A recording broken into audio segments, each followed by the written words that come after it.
The bridge of the Eternal Conquest hummed with quiet efficiency. Admiral Taman stood at the center of the command deck, his hands clasped behind his back as he watched the stars drift past the viewing screens.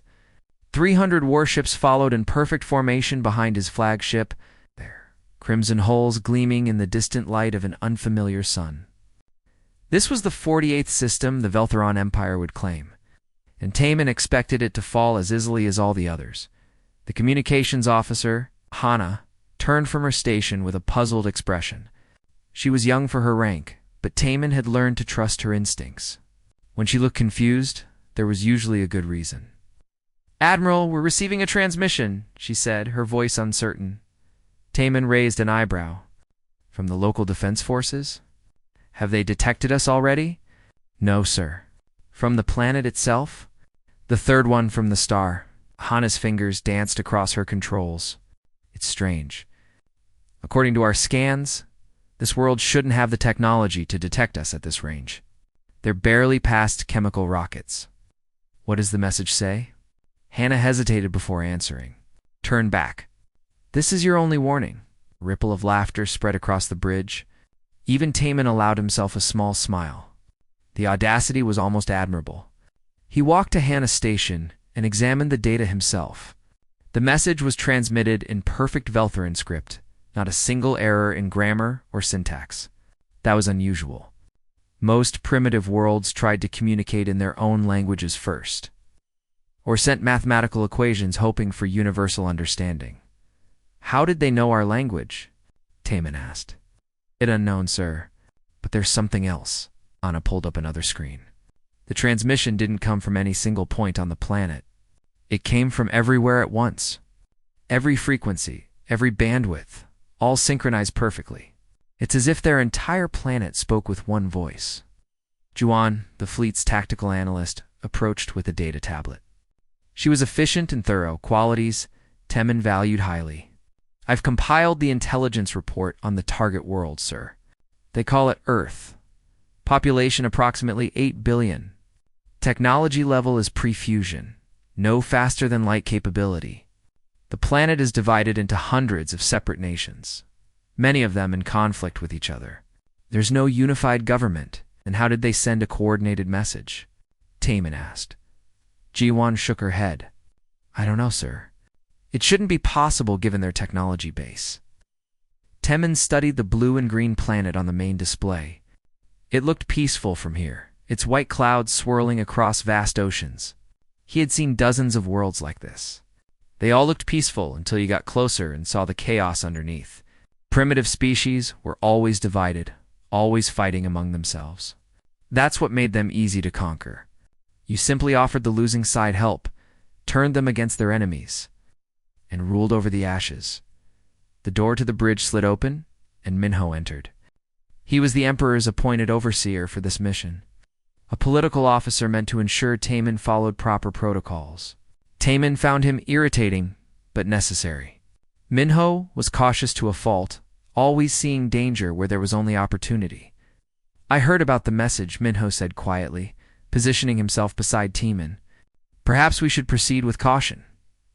"Caution?" Taman repeated. "Against a pre-fusion civilization? They knew we were coming. They knew our language. They knew exactly when to transmit their message." Minho's voice was low enough that only Taman could hear. "These are not the actions of a primitive species." "Or they're the actions of a desperate one," Taman countered. "They detected our approach somehow, and are trying to bluff us away. It's a common tactic. We've seen it before. Have we seen it delivered with such precision?" Taman turned to face Minho directly. "I have conquered 17 worlds personally, Overseer. The Empire has conquered hundreds. I know the difference between a genuine threat and posturing. This is posturing." Minho nodded slowly, but didn't look convinced. "I will note my concerns in my report to the Emperor." "Note whatever you wish," Taman said. He raised his voice to address the bridge crew. "All ships maintain current approach vector. Prepare invasion protocols. We'll give this Earth one chance to surrender peacefully. If they refuse, we proceed with standard pacification." The crew responded with crisp efficiency. Taman watched them work, feeling the familiar satisfaction of a well-trained force executing his orders. The Veltheron Empire had not become the dominant power in this region of space by hesitating. They had done it through strength, discipline, and the willingness to act decisively. Hannah spoke up again. "Sir, should I respond to their message?" "Yes. Tell them they have 12 hours to transmit their unconditional surrender. All military forces must stand down. All government officials must prepare to transfer authority to Imperial administration. If they comply, we will be merciful. If they resist, we will treat them as hostiles." "Yes, sir." Hannah began composing the response. Taman returned to his command chair, settling into the worn leather.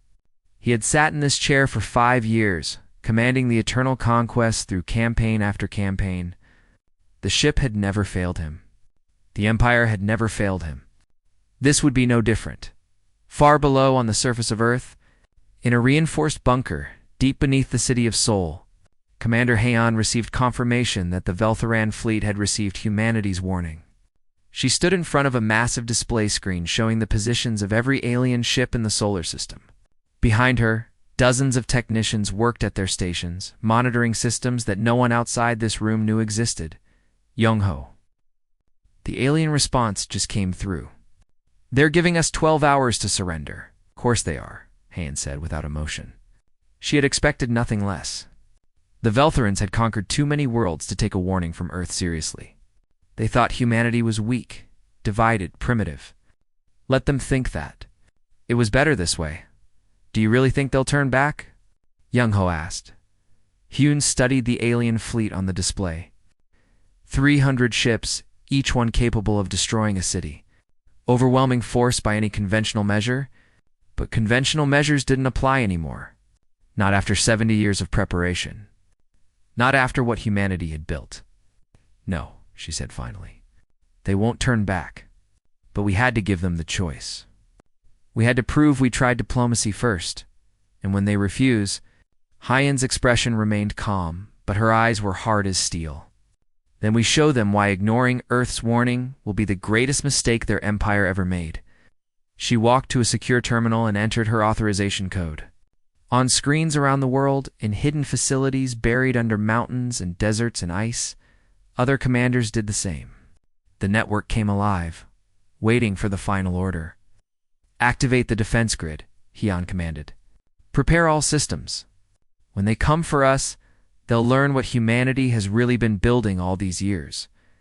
The countdown began. 12 hours until the Veltheran Empire discovered that Earth was not another easy conquest. 12 hours until everything changed. The 12 hours passed without any response from Earth. Admiral Gutman had expected as much. Primitive species always chose defiance over wisdom. It made the conquest more difficult, but the outcome was never in doubt. The Veltheran Empire had perfected the art of war over 3 centuries. Earth would fall like all the others. Temin ordered the fleet to advance into Earth's inner system. The warships moved in perfect formation, their engines burning bright against the darkness of space. Each ship knew its role. The heavy cruisers would establish orbital superiority. The carrier groups would deploy dropships to neutralize ground defenses. The support vessels would jam communications and prevent any organized resistance. It was a dance the fleet had performed countless times. Science Officer Salmon worked at her station, monitoring the approach. She was one of the best analysts in the fleet, capable of processing vast amounts of data and finding patterns others missed.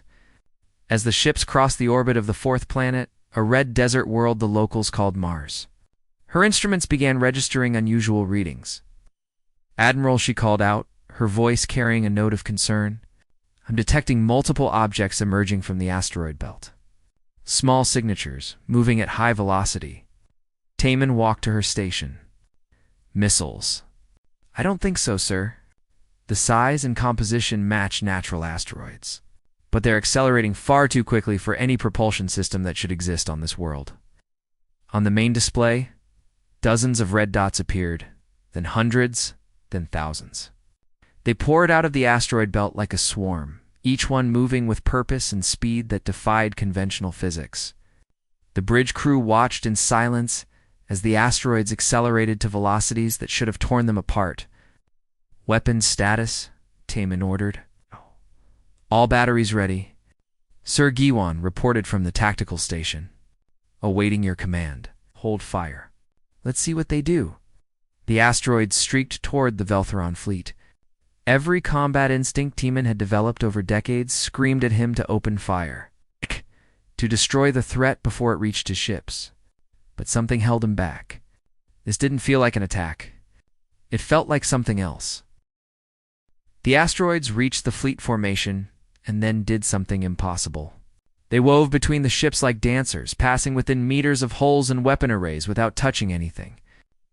The precision required was beyond calculation. Each rock moved independently but in perfect coordination with all the others, threading through 300 warships in a pattern so complex that even the fleet's computers couldn't track every trajectory. Then, as quickly as they had come, the asteroids changed course and departed, accelerating back toward the asteroid belt. Not a single ship had been touched. Not a single weapon had needed to fire. The bridge was silent. Summon's hands moved frantically across her controls, trying to make sense of what she had just witnessed. "Sir, the computational power required to coordinate that maneuver would exceed our entire fleet's processing capability by several orders of magnitude. And the precision. We couldn't replicate that movement with our most advanced targeting systems." "It was a demonstration," Minho said quietly. He had been standing at the back of the bridge observing. "They're showing us they could have hit every ship if they wanted to." Before Taman could respond, Hannah spoke up from communications. "Admiral, we're receiving another transmission from Earth. Put it on the main display." The screen flickered and text appeared. Not a voice message this time, just data. Walls of information scrolling past faster than anyone could read. Summon's instruments chimed as they automatically began analyzing the transmission. "What is it?" Taman asked. Summon's face had gone pale. "Sir, this is complete technical specifications for our shield harmonics. Engine frequency patterns. Weapon signatures. Classified information that should only exist in the Empire's most secure databases." "That's impossible," Juwan said, moving to Summon Station to verify. Her expression confirmed what Solomon had reported. "This data is accurate, down to the smallest detail. They know everything about our technology." At the bottom of the transmission, a simple message appeared in Veltheron's script. "We know everything about you. You know nothing about us." Temin felt something he hadn't experienced in years. Uncertainty. He had built his career on superior intelligence, on knowing his enemy better than they knew themselves. Now he faced an opponent who had somehow reversed that advantage completely. "How did they get this information?" he demanded. "Unknown, sir," Soman replied. "But the implications are clear. They've been studying us, possibly for years. They know our tactics, our technology, our weaknesses. Everything." Minho stepped forward. "Admiral, I strongly recommend we halt the advance and withdraw to a safe distance. We need time to assess this situation. Withdraw." Taman's voice was sharp. "The Empire does not withdraw from primitive worlds. This world has demonstrated capabilities far beyond what our intelligence suggested," Minho argued. "They've shown precision we cannot match, and intelligence we cannot explain. Proceeding blindly would be foolish." "Proceeding blindly would be foolish," Taman agreed. "Which is why we're going to proceed carefully. But we are proceeding. All ships, battle stations. Raise shields to maximum. Charge all weapon systems. Advance to orbital insertion range." Dayon, the wing commander, spoke from her station. "Sir, if they know our shield harmonics and weapon frequencies, our standard defensive posture may be compromised." "Then we'll adapt," Taman said firmly. "Rotate shield frequencies on a random pattern. Prepare for evasive maneuvers. If they attack, we'll respond with overwhelming force." The fleet moved forward, more cautiously now, but still advancing. The blue planet grew larger on the screens. Temin could see the continents clearly now, the patterns of lights that marked their cities. So many people down there, living their lives unaware that their world stood on the edge of conquest. Or perhaps they were aware, Perhaps they knew exactly what was coming. On Earth. In the bunker beneath Sol, Commander Han watched the alien fleets approach. The Veltharans had not turned back after the asteroid demonstration. She had not expected them to. Pride was a powerful force, and empires were built on pride as much as power. They're raising shields, Young-ho reported. Charging weapons? They're preparing for combat, Good-hae said. Let them prepare. It won't matter. The Fleet Command is requesting authorization to activate the suppression field. Haeon studied the display. Watching the crimson dots of the alien ships descending toward Earth, 300 vessels. Each one a masterpiece of their technology. Each one about to become completely useless. Not yet, she said. Let them get closer. Let them commit fully. I want them in low orbit before we activate anything. Commander, if we wait too long, we won't, Haeon interrupted. Trust the plan, Young-ho. We've spent 70 years preparing for this moment. Every calculation has been checked 1,000 times. We know exactly when to act. She walked to the main console and placed her hand on the authorization pad. Around the world, other commanders did the same. The system recognized them all, waiting for the final order. The defense network that humanity had built in secret, that no satellite had ever detected. That existed in a form of physics the Veltharans didn't even know was possible. They're entering high orbit, Young-ho announced. Dropships are launching. They're beginning the invasion. Hyun watched the alien ships descend toward the major cities. New York, London, Tokyo, Moscow, Beijing. The Veltharans were following standard doctrine, trying to seize population centers quickly to prevent organized resistance. They thought they were fighting a conventional war. They were wrong. All stations report ready, Young-ho said. Hyun took a deep breath. This was it. The moment that would determine whether humanity's desperate gamble would work, or whether Earth would fall like so many other worlds before it. Activate the suppression field, she commanded. Show them what we've built. Across the planet, in facilities hidden beneath mountains and oceans and ice, reactors came online. Not fusion reactors or fission reactors, but something else entirely. Something that tapped into the fundamental forces that held reality together. The field began to spread, invisible and unstoppable, reaching out toward the alien fleet like a gentle hand, a hand that was about to crush them. The invasion began with textbook precision. Admiral Taman watched from the bridge of the Eternal. Conquest as 200 dropships descended toward Earth's major population centers. The heavy cruisers moved into bombardment positions, their massive guns trained on military installations identified from orbit. Everything was proceeding exactly as planned then. Simultaneously across the entire fleet, every system went dark. The dropships stopped falling. They simply hung in the air at 20,000 meters, their engines silent, their systems dead. On the bridge, Taman's command displays flickered and went black. Emergency lighting kicked in, bathing everything in a dim red glow. Report. Taman shouted. Chaos erupted across the bridge. Officers called out from their stations, their voices overlapping in confusion and alarm. Jiwon's tactical board was dark. Hannah's communications array showed nothing but static. Summon's science station had shut down completely. All weapon systems offline, Jiwon reported, her voice tight with controlled panic. Shields are down. Main power is fluctuating. I can't get a response from any of our systems. Engine status? Dead, sir. We're maintaining orbit on momentum alone. Taman gripped the armrest of his command chair. In 30 years of military service, he had never experienced a complete system failure like this. Ships didn't just stop working. There were redundancies, backups, emergency protocols.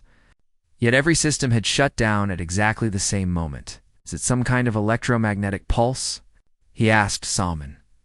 The science officer was working frantically at a backup terminal, one of the few systems still functioning. No, sir. This isn't an electromagnetic interference. Our instruments are detecting an energy signature I've never seen before. It's operating on frequencies that shouldn't exist according to known physics. Explain. Sir. The field is interacting with our technology at a quantum level. It's not disabling our systems through damage or interference. It's simply turning them off. Like flipping a switch, Minho appeared at Temin's side, his face grim in the red emergency lighting. We're receiving reports from the entire fleet. Every ship is affected. Every dropship, every fighter, every weapon system. Nothing works. Before Taman could respond, the main display flickered back to life. But it wasn't showing tactical data anymore. Instead, a human woman appeared on the screen. She wore a military uniform and stood in what looked like a command center. Behind her, Taman could see technicians working at stations filled with technology he didn't recognize. The woman spoke in perfect Veltharan, her voice calm and measured. "I am Commander Han of Earth's Unified Defense Council. You were warned to turn back. You chose to ignore that warning. Now you will learn the consequences of that choice." Taman found his voice. "What have you done to my fleet?" "Your weapons will not function in this system," Heian continued, as if he hadn't spoken. "Your shields will not activate. Your engines will not fire. We have established a suppression field that interacts with the fundamental principles your technology is built upon. Within this field, we control what works and what doesn't." "That's impossible," Soman whispered. "You've seen the evidence," Hyun said, apparently able to hear them. "Your ships are dark. Your weapons are silent. This is not a temporary effect. This is complete control. We can maintain this field indefinitely, powered by Earth's own magnetic field. You are helpless." Temin stood from his chair, facing the screen directly. "If you wanted to destroy us, you could have done it already. What do you want?" "We want you to leave," Hyun replied simply. "Turn your ships around. Return to your empire. Tell them that Earth claims this solar system and 10 light years in every direction as sovereign territory.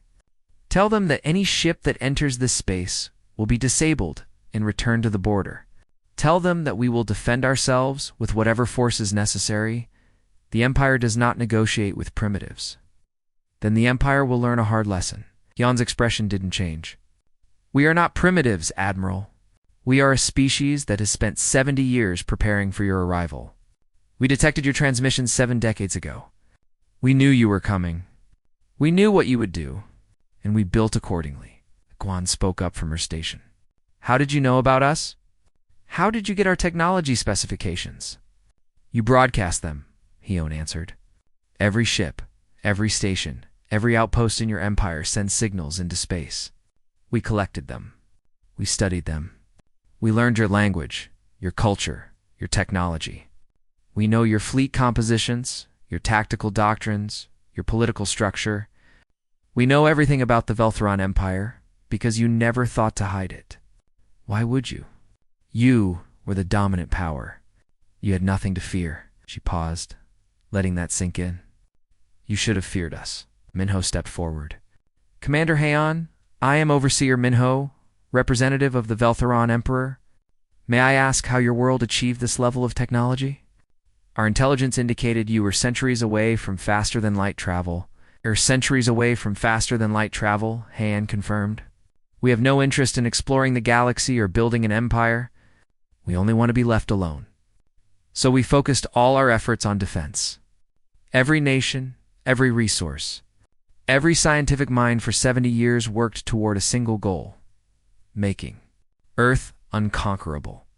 By developing weapons far beyond your apparent technology level, by developing the weapons we needed to survive," Hyun corrected. "You see our cities and assume we're primitive. You don't see what's underneath those cities. You don't see the facilities we've built in secret, reactors buried beneath mountains, the weapon platforms hidden in folded space. We let you see what we wanted you to see." The display changed, showing images from Earth's surface. Massive underground complexes, larger than cities, particle accelerators hundreds of kilometers long, quantum computers the size of buildings, technology that shouldn't exist on a world that barely had fusion power. "This is all a bluff," Taman said, though his voice lacked conviction. "You're trying to scare us away. Then call our bluff, Admiral." Han's voice turned cold. "Order your engineers to restore your weapons. Fire on our cities. See what happens." Taman turned to his crew. "Engineering. Status on system restoration. The chief engineer's voice came through the communication system, strained and desperate. Sir, we're trying everything. The systems won't respond. It's like they've forgotten how to work. We can't even manually override. The technology is beyond anything we understand. You have 6 hours to find a solution, Taman ordered. Sir, I don't think 6 hours, or I'll find someone who can. The connection cut off. Temin turned back to the screen, but Commander Hyan's image had disappeared. In its place was a simple message. You have been warned. Leave while you can. Dayan approached Taman quietly. Sir, I recommend we consider withdrawal. We're blind, defenseless, and facing an enemy we don't understand. This isn't cowardice. It's tactical sense. The Empire has never retreated from a primitive world, Taman said through gritted teeth. This world is not primitive, Minho interjected. Not where it matters.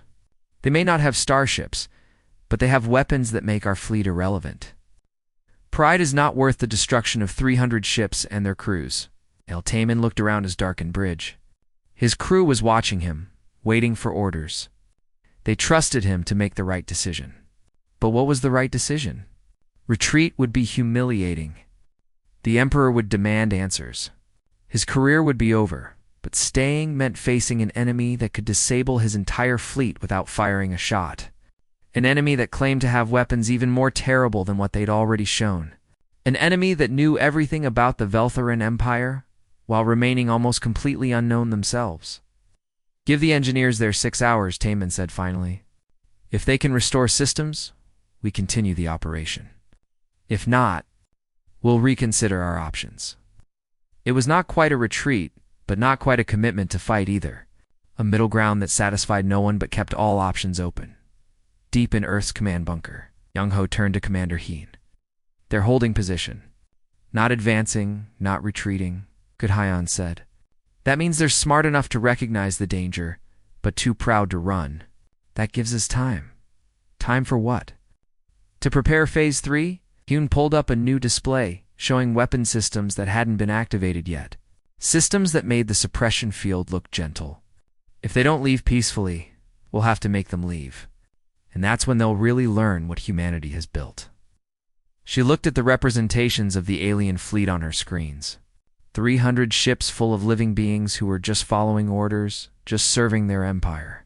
She didn't want to hurt them, but she would if she had to, because Earth had sent a message, and the Empire had ignored it. Now they would all learn the cost of that mistake. 14 hours passed in tense silence. The Veltharan fleet hung motionless in Earth's orbit, their systems dark, their weapons useless. Admiral Teeman had given his engineers 6 hours to find a solution. They had used 14 and finally achieved a breakthrough. Science Officer Salman appeared on the emergency communication channel, her face haggard from lack of sleep, but alive with excitement. Admiral, I think we've found a way. Taman was in his quarters, having tried and failed to rest. He immediately returned to the bridge. Explain. The suppression field operates by forcing our systems into a specific quantum state, Soman said, speaking quickly. But quantum states are probabilistic. If we cycle our systems through random quantum states at high speed, we create brief windows where our technology can function normally. How brief? Approximately 0.3 seconds every minute. It's not much, but it's enough to fire weapons, Taman finished. His mind was already calculating possibilities. 0.3 seconds of weapons fire, precisely aimed, could do significant damage. Can we target the source of their transmission? The facility beneath their capital city? Salman nodded. Yes, sir. We have the coordinates locked. If we synchronize the entire fleet's fire control, we can concentrate enough firepower in that brief window to overwhelm any defenses.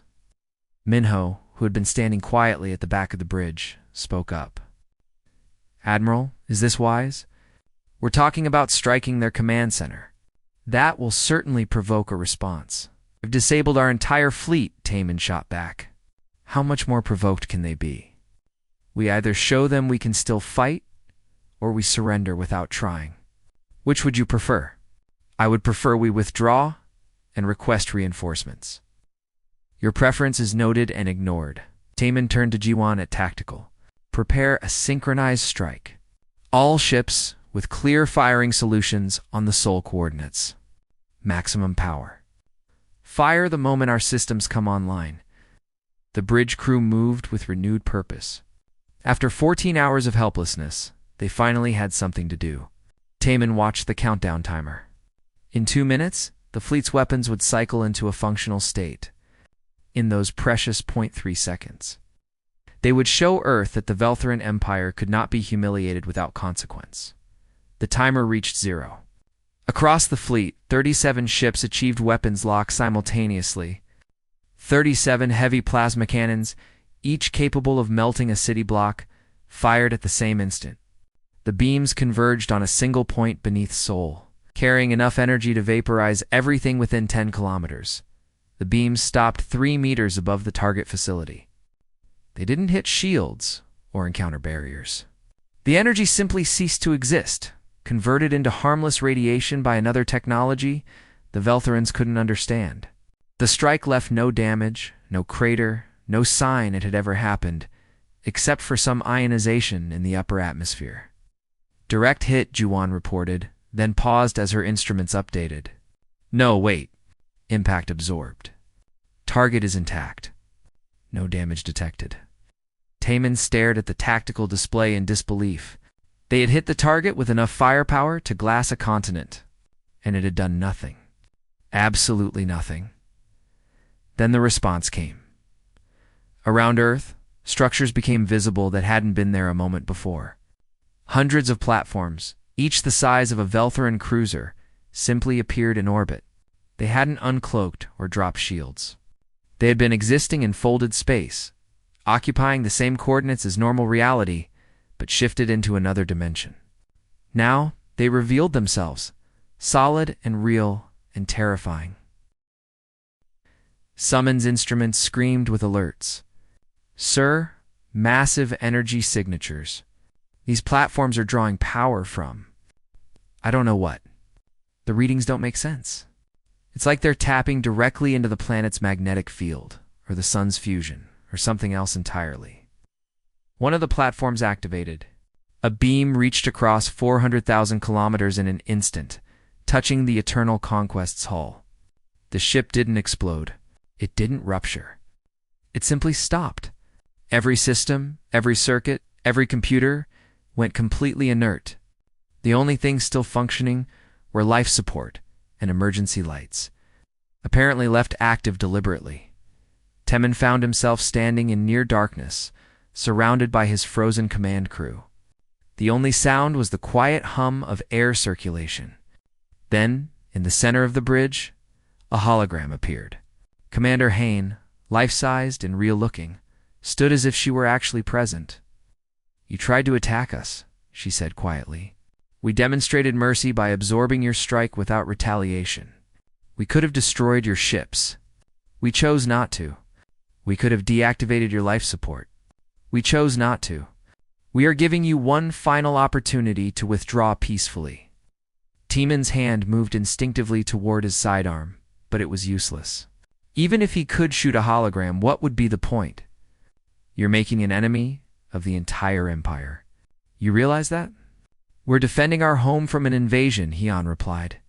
"The Empire chose to be our enemy when it sent a conquest fleet to our world. We didn't want this. We warned you. You ignored the warning. Now, you see the result." Minho stepped forward, his voice carefully diplomatic. "Commander Heian, I am authorized to negotiate on behalf of the Empire. What are your terms for releasing our fleet?" "There are no terms. You leave. That's all. Take your ships and go. Tell your Empire that Earth is defended. Tell them that any future incursion will be met with the same response. Or worse. Worse." Taman couldn't help asking, "What could be worse than this?" Hyan's expression turned cold. "What you've seen are our defensive systems. Non-lethal technologies designed to stop attackers without killing them. But we have other weapons, Admiral. Weapons we pray we never have to use. Weapons built by a species that spent 70 years imagining every possible way to destroy an invading fleet, She gestured, and the hologram changed to show technical schematics. Weapons that manipulated gravity, crushing ships like tin cans. Weapons that could cause fusion reactors to overload from light years away. Weapons that existed in multiple dimensions simultaneously, impossible to dodge or defend against. Theoretical nightmares made real by desperate necessity. We built these because we had to, Hyun said. Because we knew someone would come. Someone who saw us as weak, as primitive, as easy prey. We learned everything we could about you. We found your weaknesses. And we built weapons specifically designed to exploit them. Taemin felt something he had rarely experienced in his military career.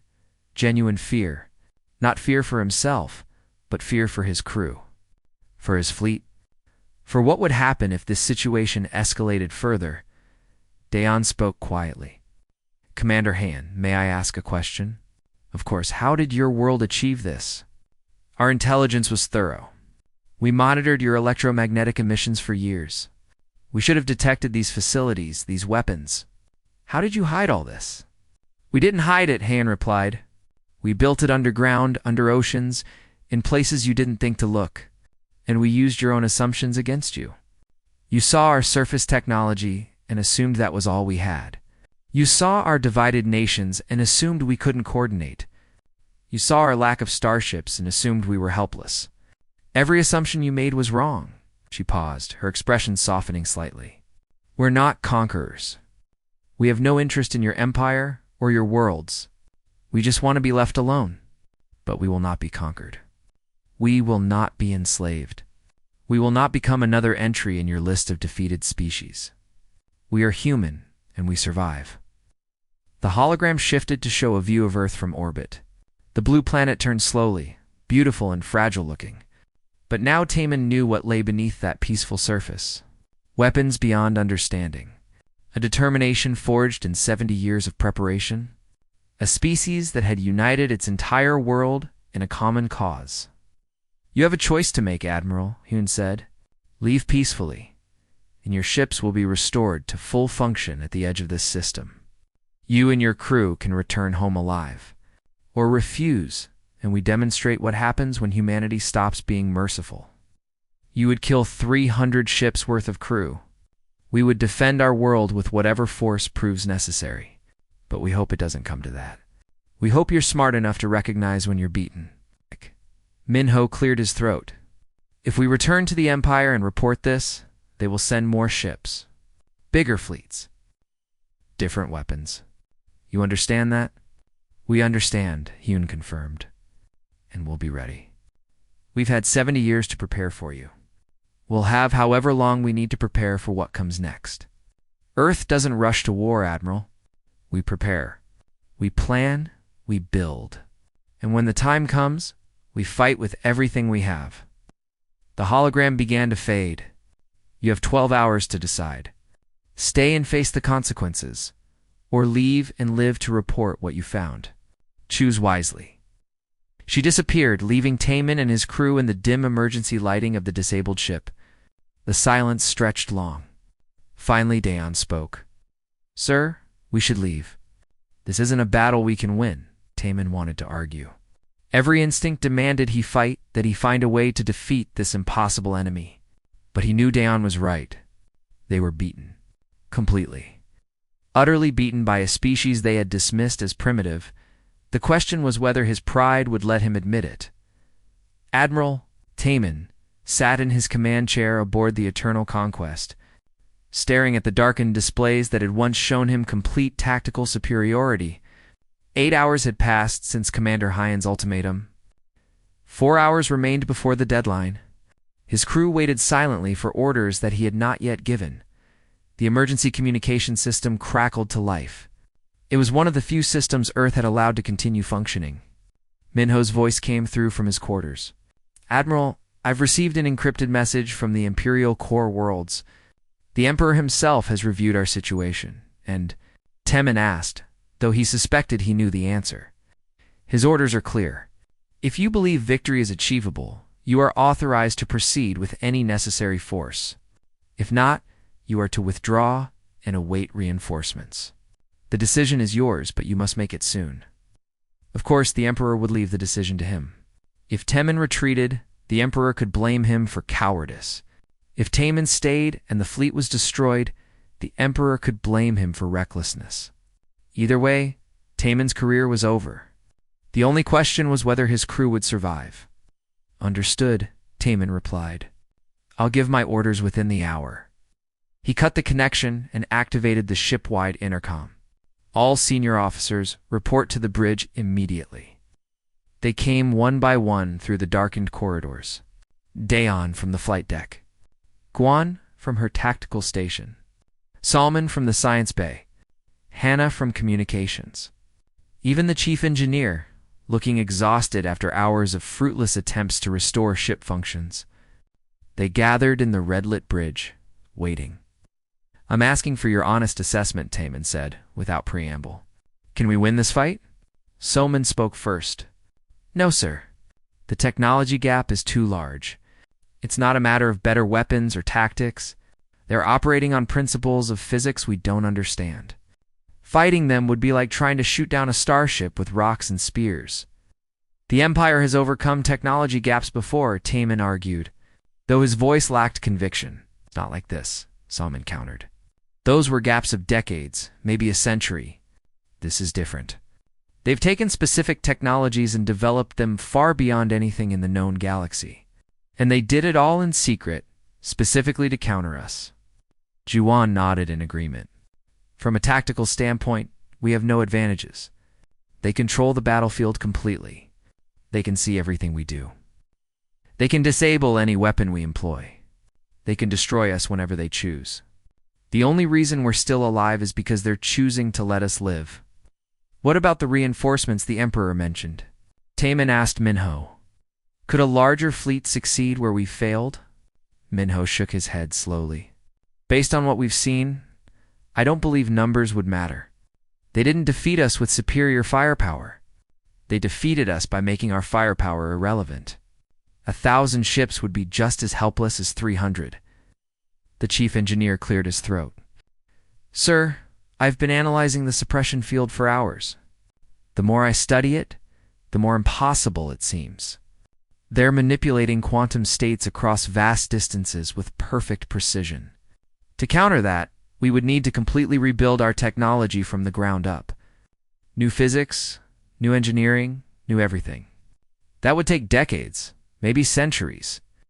So your recommendation is to retreat, Temin said flatly. My recommendation is to survive, Daeon replied. We can't help the Empire if we're dead. Better to return with information about this threat than to die here achieving nothing. Temin stood and walked to the main viewport. Earth hung in the darkness below, peaceful and beautiful. It looked so harmless from here. No one would guess that this small blue world had just defeated the most powerful fleet in the Veltheron Empire without firing a shot. Before I make my final decision, I want to speak with their leadership, Temin said. Not Commander Hoon, someone with actual authority to negotiate. Hannah worked at her backup communication panel. Sir, I can send the request, but I don't know if they'll respond. Send it anyway. The message went out. For long minutes, there was no response. Then Hannah's panel chimed. Sir, they're responding. Connecting you now. The main display flickered to life. But instead of Commander Haon, a different human appeared. He was older, perhaps 60 in Earth years, with gray hair and a calm, intelligent face. He wore formal clothing rather than a military uniform. I am Kiwan, the man said in perfect Veltheran, Secretary General of Earth's Unified Defense Council. Commander Haon requested, I speak with you directly. You wish to negotiate? I wished to understand, Temin replied. Your world has defeated my fleet, but I need to know if this is temporary or permanent. Will reinforcements face the same situation? Kiwan nodded slowly. That's a fair question. The honest answer is yes. The suppression field can be extended across the entire solar system. We can disable any ship that enters our space regardless of numbers or technology level. At least any ship built on principles similar to yours. And why not simply destroy us and be done with it? Because we're not conquerors or killers, Kiwan said simply. We're defenders. 70 years ago, we detected your empire's transmissions. We realized we weren't alone in the universe, and that our neighbors were predatory. Every nation on Earth, despite our many differences, recognized the same truth: unite or die. He gestured, and the display showed images from Earth's past. Humans gathered in massive assemblies, representing every nation and culture. We didn't form a single government. We're still hundreds of separate nations with different beliefs and systems. But we formed something more important: a shared purpose. Every resource, every brilliant mind, every innovation for 70 years went toward one goal: ensuring that when you arrived, we would be ready. You built all this just to defend against us? Temin asked. We built all this to survive, Kiwan corrected. We studied your empire's history. We saw what happened to species that couldn't defend themselves. Conquered, enslaved, their cultures erased. We refused to accept that fate. So we built weapons we hoped we would never use. The display changed, showing more of Earth's hidden facilities. Underground cities devoted entirely to weapons research. Quantum computers networked across continents. Reactors that tapped into fundamental forces. Weapons platforms that existed in folded dimensions of space. This is what humanity becomes when we face extinction, Kiwan said. We don't surrender. We don't accept the inevitable. We change the rules of the game entirely. Taman found himself asking the question that had been bothering him since this began. How did you develop technology centuries beyond your apparent level? Where did you even start? Kiwan smiled slightly. We started by asking a simple question. What would we need to stop an invasion fleet? Then we worked backward from there. We didn't waste time developing faster-than-light travel or exploring the galaxy. We focused entirely on defense. On making Earth unconquerable. We studied your technology through your own transmissions. We learned your principles. Then we found the weaknesses in those principles and exploited them. The suppression field works because we understand your quantum mechanics better than you do. Not because we're smarter, but because we focused all our effort on that one specific thing. And if we return with different technology? Temin asked. Technology built on different principles. Then we'll study it and find its weaknesses too, Kiwan replied calmly. That's what we do, Admiral. We adapt. We learn. We survive. It's what humans have always done, on our own world, and now, apparently, in the galaxy.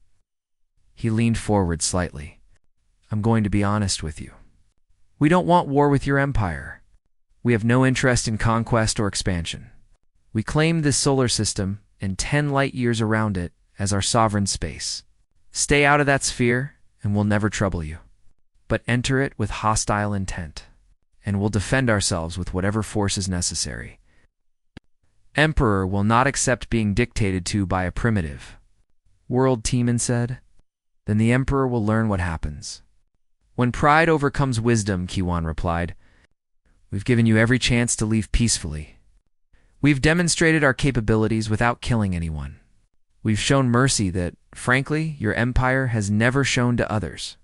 If you return with hostile forces, that mercy ends. Taman felt the weight of the decision pressing down on him. Everything in his training, his experience, his culture demanded he fight. The Veltheran Empire did not retreat. But everything in his judgment told him that fighting would be suicide. If we leave, he said slowly, what guarantee do we have that you won't attack our worlds? You have my word, Kiwan said. And more than that, you have simple logic. We've spent 70 years building defenses, not invasion forces. We have no starships, Admiral. We can defend our system perfectly, but we have no way to attack yours. And we have no interest in building that capability. We want to be left alone. He paused. However, I should mention one thing.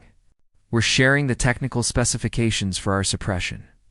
Field with 3 other species, your empire has recently threatened. We're teaching them how to defend themselves.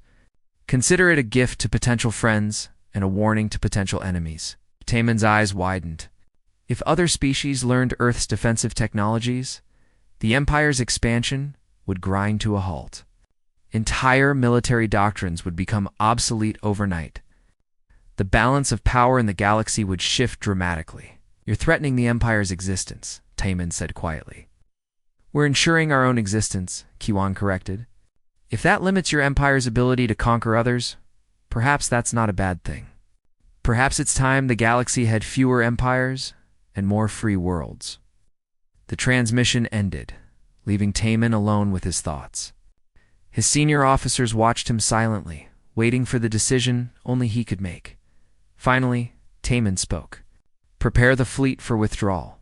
We'll retreat to the outer system and then return to Imperial space. Relief was visible on every face. Even Minho looked satisfied. Only Taemin felt the bitter taste of defeat as the fleet began its slow withdrawal. Earth's systems restored their functionality. One by one, the Veltheran ships came back online, their weapons and shields and engines returning to normal operation. It was another demonstration of control. Earth could take their power away and give it back at will, in the command bunker beneath Sol. Commander Han watched the alien fleet depart. Young-Ho stood beside her, looking exhausted but relieved. Do you think they'll come back? He asked. Eventually, Hyun replied. Empires don't forgive. They don't forget. They'll study what happened here. They'll develop new technologies. They'll try to find a way past our defenses, and we'll be ready. We'll be ready, Hoyne confirmed. She activated the protocols that would return the defense platforms to folded space, invisible once more. We'll keep building, keep improving, keep preparing. That's what humanity does. We never stop adapting. She looked at the image of Earth on her display. Their small blue world spinning peacefully in space. It looked so fragile, so vulnerable. But appearances were deceiving. Earth had sent a message to the stars, and the Empire had ignored it. They had learned their lesson the hard way. Now that lesson would spread across the galaxy. Earth was defended. Earth would remain free. And any empire that thought otherwise would face the same choice the Veltherans had faced, turn back.